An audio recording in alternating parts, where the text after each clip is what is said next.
നമസ്കാരം.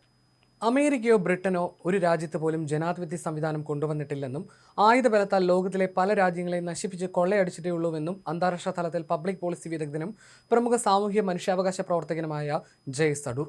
വെനിസ്വേലയിൽ ഇപ്പോൾ ട്രംപ് ജനാധിപത്യം കൊണ്ടുവരുമെന്ന് പറയുന്നവർക്ക് ലോക ചരിത്രമോ അന്താരാഷ്ട്ര രാഷ്ട്രീയമോ അറിയില്ല. മിയാമിയിൽ ഉള്ള വെനിസ്വേലക്കാരെ കാണിച്ച് വെനിസ്വേല ഭയങ്കര സന്തോഷത്തിലാണെന്ന് ട്രംപ് ഭക്ത മലയാളികൾ കൈയടിച്ചാൽ ചരിത്രമില്ലാതാകില്ല. ബ്രിട്ടീഷുകാർ ഇന്ത്യയിൽ നിറങ്ങി കൊള്ള നടത്തിയപ്പോൾ അത് ഭാഗ്യമെന്ന് പറഞ്ഞ് വിക്ടോറിയ സ്തുതി പാടിയവരുടെ പിൻഗാമികൾ ഇപ്പോഴുമുണ്ട്. സായിപ്പിനെ കാണുന്നവരും കവാത്ത് മറക്കുന്നവരുമെന്നും അദ്ദേഹം ഫേസ്ബുക്കിൽ കുറിച്ചു. അദ്ദേഹത്തിന്റെ ഫേസ്ബുക്ക് കുറിപ്പിന്റെ പൂർണ്ണരൂപം ഇങ്ങനെ: സായിപ്പിനെ കാണുമ്പോൾ കവാത്ത് മറക്കുന്നവരും വിക്ടോറിയ സ്തുതി ഗീതക്കാരും. ലോകത്തിലെ പല രാജ്യങ്ങളിലും ഏകാധിപത്യവും കാർട്ടൽ ഭരണവും പ്രതിപക്ഷ പാർട്ടികളെ ഇല്ലാതാക്കുകയോ എതിർക്കുന്നവരെ കൊല്ലുകയോ ജയിലിലടയ്ക്കുകയോ ചെയ്യുന്നുണ്ട്. അങ്ങനെയുള്ള പല രാജ്യങ്ങൾ ഏഷ്യയിലും ആഫ്രിക്കയിലുമുണ്ട്, മറ്റു പലയിടത്തുമുണ്ട്. പക്ഷേ അമേരിക്ക അവിടെ ഒന്നും തിരിഞ്ഞു നോക്കുകയില്ല.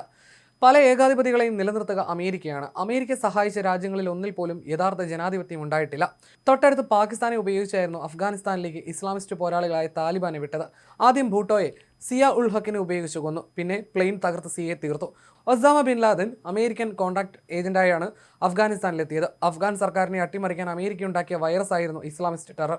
അമേരിക്ക ഏറ്റവും കൂടുതൽ ഇട കൊടുത്തത് പാകിസ്ഥാന്. കാര്യം കഴിഞ്ഞപ്പോൾ അത് നിർത്തി.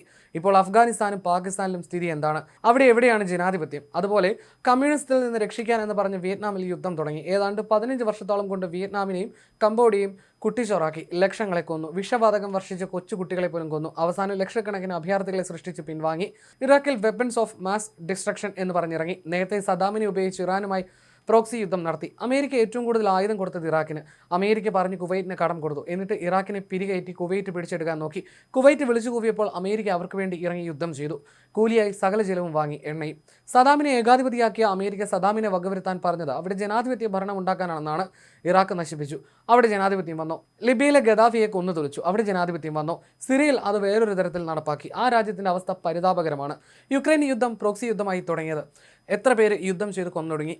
മറുടെ മാത്രമല്ല, ഏതാണ്ട് 40ഓളം രാജ്യങ്ങളിൽ ഏകാധിപത്യം പല പേരുകളിൽ നടക്കുന്നു. പട്ടാളം, അധികാര മാഫിയകൾ, കാർട്ടൽ, അധികാര നെറ്റ്വർക്ക്, ഇല്ലിബറൽ ഡെമോക്രസി, സോഷ്യൽ ഫാസിസം, ഒലിഗാർക്കി, അങ്ങനെ ഒരുപാട് പേരിൽ പല ഗ്രേഡിൽ ഏകാധിപത്യവും മനുഷ്യാവകാശ ലംഘനങ്ങൾ നടക്കുന്ന ഒരുപാട് രാജ്യങ്ങളുണ്ട്. ഇതിൻ്റെ പലതിൻ്റെയും സ്പോൺസർ അമേരിക്ക. അവിടെ എങ്ങും പോകാത്തത് എന്തുകൊണ്ട്? അവിടെയൊന്നും എണ്ണയില്ല, ലോഹങ്ങളും ധാതുക്കളുമില്ല.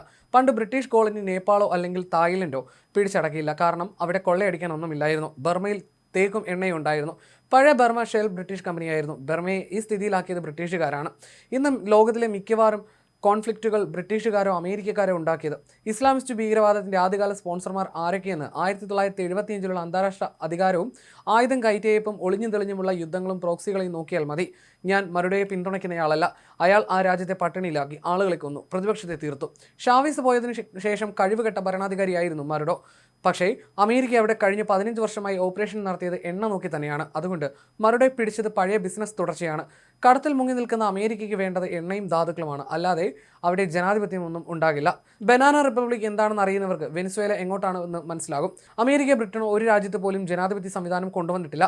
ആയുധബലത്താൽ ലോകത്തിലെ പല രാജ്യങ്ങളെയും നശിപ്പിച്ച് കൊള്ളയടിച്ചിട്ടേ ഉള്ളൂ. അതുകൊണ്ട് വെനിസ്വേലയിൽ ഇപ്പോൾ ട്രംപ് ജനാധിപത്യം കൊണ്ടുവരുമെന്ന് പറയുന്നവർക്ക് ലോക ചരിത്രമോ അന്താരാഷ്ട്ര രാഷ്ട്രീയമോ അറിയില്ല.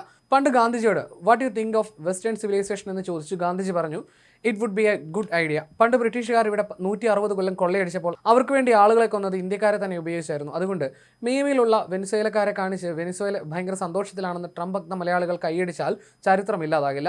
അവരൊക്കെ ബ്രിട്ടീഷുകാർ ഇന്ത്യയിൽ നിറങ്ങി കൊള്ള നടത്തിയപ്പോൾ അത് ഭാഗ്യം എന്ന് പറഞ്ഞ് വിക്ടോറിയ സ്തുതി പാടിയവരുടെ പിൻഗാമികൾ ഇപ്പോഴുമുണ്ട്. സായിപ്പിനെ കാണുമ്പോൾ കവാത്ത് മറക്കുന്നവരുമെന്നും അദ്ദേഹത്തിൻ്റെ കുറിപ്പിൽ പറയുന്നു.